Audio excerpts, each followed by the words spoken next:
తీగల మీద బట్టలు ఆరేసుకోవాలని ఎద్దేవా చేశారు.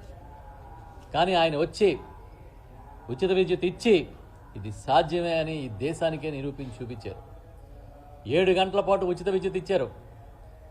నాన్న ఒక్క అడుగు ముందుకేస్తే నేను 4 అడుగులు ముందుకేస్తాను ఈ ప్రజల కోసం అని చెప్పిన జగన్మోహన్ రెడ్డి గారు 9 గంటల ఉచిత విద్యుత్ ఇచ్చారు.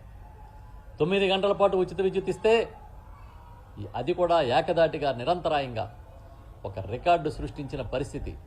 దానికోసం ఫీడర్లు ఆధునీకరించారు, వ్యవస్థని ఆధునీకరించారు. సుమారు 2,000 కోట్ల రూపాయలతో ఫీడర్లను ఆధునీకరించి ఇచ్చారు. కానీ ఈరోజు ఏంటి పరిస్థితి? ఉచిత విద్యుత్తు 7 గంటలు కూడా రావట్లే. ఏకదాటిగా కాదు, ఎన్ని దఫాలు ఇస్తారో కూడా తెలియడం లేదు. తడిచిన నేలే తడవాలి, మళ్ళీ పాత కథే.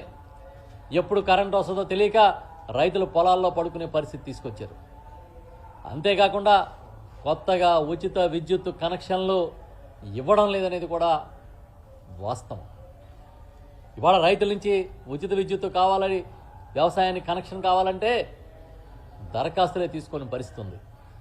తక్షణమే ఉచిత విద్యుత్ కనెక్షన్లు రైతులకి అడిగిన వెంటనే మంజూరు చేయాలని వైఎస్ఆర్ పార్టీ డిమాండ్ చేస్తూ ఉంది. ఆ డిమాండ్ను కూడా ఈరోజు మేము పెట్టాం. ఈ 3 డిమాండ్లతో చేసిన ఈ కార్యక్రమం గ్రాండ్ సక్సెస్. ప్రజల ఆగ్రహం రోడ్ల మీద కనిపించింది.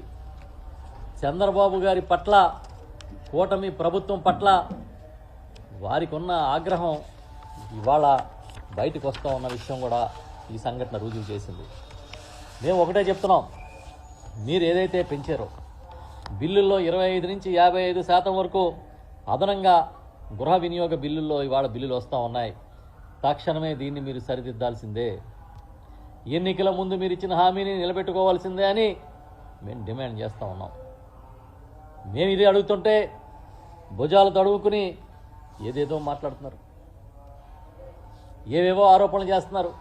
ఏదో జగన్మోహన్ రెడ్డి గారే పెంచాలనుకున్నారట, అందుకని వీరు పెంచారట. సిగ్గు లేదా చెప్పడానికి? కనీసం ఆలోచన ఉందా? జగన్మోహన్ రెడ్డి గారు పెంచాలనుకున్నారా? పెంచాలనుకుంటే ఎందుకు పెంచలేదు? ఓకే, వారు పెంచాలనుకుంటే దాన్నే మీరు అమలు చేయాలని ఎందుకు అనుకుంటున్నారు? ఆయన చేసింది మేము చేయమని ఆపేయచ్చు కదా. ఎంతకాలం ఇలా బురద జల్లి బతుకుతారు మీరు? గుడ్డ కాల్చి ముఖం మీద వేస్తాం, మీరు తుడుచుకోండి, తుడుచుకునే లోపల మేము ఊరంతా తిరిగి వస్తామని ఒక పెద్ద ప్లానా? ఇవాళకి జగన్ గారి పేరు చెప్పి ఈ రోజుకి ఆయన్నే దోషిగా నిలబెట్టాలనుకుంటూ సాక్షాత్తు మీ ప్రభుత్వంలో మంత్రులే మాట్లాడుతూ ఉన్నారు. జగన్ గారు పెంచాలనుకుంటే మీరు ఆపేయండి అయ్యా. మీరు చెప్పండి, ఈఆర్సీకి ఆయన పెంచాలనుకోలేదు, ఒకవేళ పెంచాలనుకున్నారంటే మీరే చేయొచ్చు కదా. మీరు ఆ రోజుల్లో అధికారంలో ఉన్నప్పుడు ఇంచుమించుగా 20,000 కోట్ల రూపాయలు ఛార్జీలని సర్దుబాటు పేరిట మీరు బాకీలు పెడితే 2019లో వైఎస్ఆర్ పార్టీ అధికారంలోకి వచ్చిన తర్వాత ఆ 20,000 రూపాయలు ప్రభుత్వమే, 20,000 కోట్ల రూపాయలు ప్రభుత్వమే భరించిన విషయం మీకు తెలియదా అని అడుగుతున్నా. 20,000 కోట్ల రూపాయలు మరి ఆ రోజు ఎందుకు జగన్ గారు సర్దుబాటు చేయలేదు? ఎందుకంటే ప్రజల మీద భారం పడకూడదని.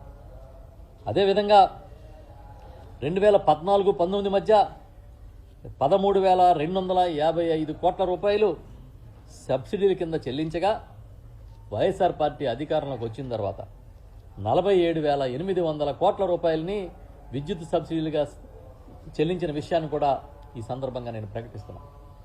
అసలు మీరు చేసిన 13,000 కోట్ల సబ్సిడీ ఎక్కడ? జగన్ గారు ఇచ్చిన 47,800 కోట్ల సబ్సిడీ ఎక్కడ? దానికి దీనికి పొంతనుందా? ఒకసారి ఆలోచించుకోమని ఈ సందర్భంగా చెప్తున్నా.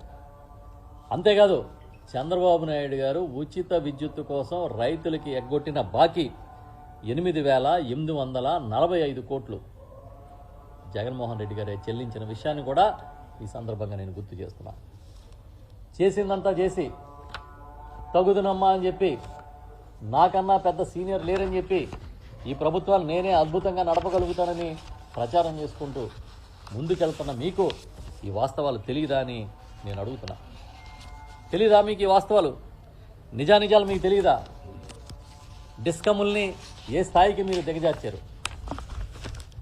డిస్కమ్లు అప్పులు ఎంత పెంచేశారనే విషయాన్ని మీకు తెలీదా అని అడుగుతున్నా. 2014లో చంద్రబాబు నాయుడు గారు సీఎం అయిన నాటికి ఈ రాష్ట్రంలో విద్యుత్ డిస్ట్రిబ్యూటరీ కంపెనీలు అంటే డిస్కమ్లకి 6,625 కోట్ల రూపాయలు అప్పులుంటే, నష్టాలుంటే, ఆయన దిగిపోయే నాటికి 2019 నాటికి నష్టాలుంటే 14-19 మధ్య ఆ నష్టాలని 28,715 కోట్లకు చేర్చింది మీ నిర్వాహకం కాదా అని అడుగుతున్నా.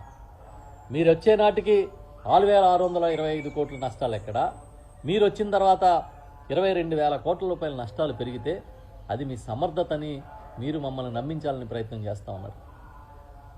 22,000 కోట్ల రూపాయల అప్పు 5 ఏళ్లలో డిస్కమ్ల మీద నష్టాలని పెంచేసిన మీది సమర్థతని మమ్మల్ని నమ్మమంటున్నాం.